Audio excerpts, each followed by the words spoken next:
ఇక pre hold పేరిట పేదల భూముల్ని కొట్టేశారు. వైకాపా ప్రభుత్వంలో అక్రమాల పర్వం. కబ్జాలను అణచివేసేలా కొత్త చట్టం. శాసనసభలో హోంశాఖ మంత్రి అనిత. ఇక రాష్ట్రంలో రెవెన్యూ వ్యవస్థను జగన్ అస్తవ్యస్తం చేశారు. ఎన్నడూ గ్రామ సభలు నిర్వహించలేదు. బడుగు బలహీన వర్గాలకు మేలు చేస్తామని అసైన్డ్ భూముల్ని 22A నుంచి తొలగించి ప్రీ హోల్డ్ చేస్తామని నమ్మబలికారు. ప్రభుత్వ అసైన్డ్ భూముల్ని ప్రీ హోల్డ్ చేసి వైకాపా నేతల పేర్లతో రాయించుకున్నారు.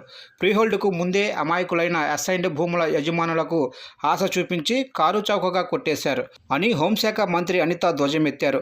శాసనసభలో గురువారం రెవెన్యూ పద్దులపై చర్చ అనంతరం మంత్రి సత్యప్రసాద్ తరపున అనిత సమాధానమిచ్చారు. కూటమి ప్రభుత్వం వచ్చాక ప్రీహోల్డ్ భూములను రీవెరిఫికేషన్ చేయించాము. ఇక 13 లక్షల ఎకరాలు ప్రీహోల్డ్ చేయగా 5 లక్షల ఎకరాలకు సంబంధించి నిబంధనలు పాటించలేదు. ఇక ప్రీహోల్డ్ రిజిస్ట్రేషన్లలోనూ అవకతవకలే. 25,000 ఎకరాల రిజిస్ట్రేషన్లో 8,000 ఎకరాలను చట్టవిరుద్ధంగా చేశారు. అధికార బలాన్ని అడ్డం పెట్టుకొని ప్రైవేటు భూముల్ని కబ్జా చేశారు అని వెల్లడించారు. ప్రభుత్వం మారాక బాధితులంతా బయటకొచ్చారు. రెవెన్యూ పోలీస్ శాఖలకు వచ్చే అర్జీలలో 70% భూ సంబంధమైనవే ఉంటున్నాయి. అక్రమాలను అణచివేసేందుకు కబ్జారాయుల గుండెల్లో రైలు పరిగెత్తేలా కొత్త చట్టాన్ని తీసుకొస్తున్నాము అని మంత్రి వివరించారు. ఇక వైకాపా ప్రభుత్వం రీసర్వేను స్వార్థ ప్రయోజనాలకు వాడుకుంటూ తప్పుల తడకగా మార్చింది. ఇక 6,688 గ్రామాలలో రీసర్వే చేస్తే విస్తీర్ణం, సరిహద్దులు, వర్గీకరణ పేర్లతో అన్ని తప్పులే. వాటి పరిష్కారానికి గ్రామాల్లో కూటమి ప్రభుత్వం సభలు నిర్వహించింది. 2.75 లక్షల అర్జీలు రావటమే తప్పుల తడకగా సర్వే సాగిందని చెప్పేందుకు నిదర్శనం.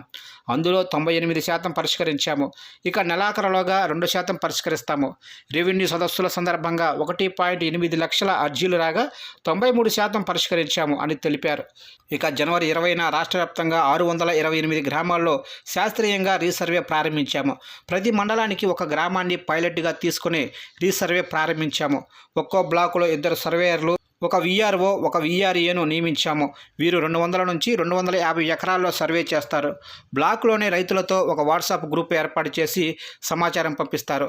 స్థానికంగా నివాసం ఉండని భూ యజమానులు సర్వే సమయంలో తమ ప్రతినిధిని పంపవచ్చు. రోజుకు 20 ఎకరాలే సర్వే చేస్తాము అని మంత్రి అనిత వివరించారు.